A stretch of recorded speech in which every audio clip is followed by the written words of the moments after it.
Good afternoon. Donald Trump's threats reached a climax in his final press conference yesterday following a NATO summit in The Hague.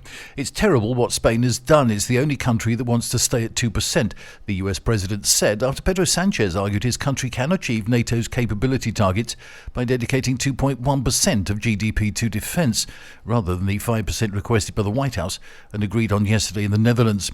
They want to take advantage, and I am going to make them pay double in the trade agreements we are negotiating with them because it's unfair, Trump declared. The US leader has promised that he will personally negotiate with the Spanish authorities so that they pay what they owe. Meanwhile, the European Commission is in charge of trade negotiations with the United States, so the economy minister said last night.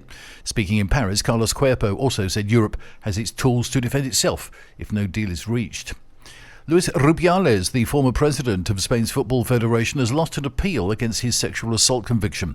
Rubiales was fined €10,800 back in February for kissing captain Jenni Hermoso without her consent after the women's team won the 2023 World Cup.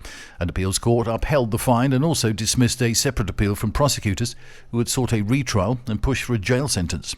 The incident, in which Rubiales grabbed Hermoso's head and kissed her on the lips, triggered protests and calls for his resignation.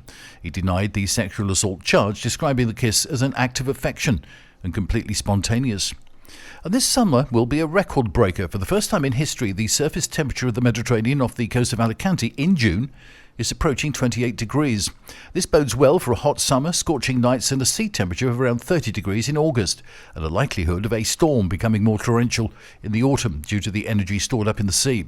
This weekend also brings the first main heatwave warning of the summer, which will cover the majority of the Iberian Peninsula. According to the Ports Network, Buoy offshore hit 27.82 degrees on Tuesday. Temperatures in June have only risen above 27 degrees once before. That was back in 2017. That's the latest from TRE. I'm Bob James.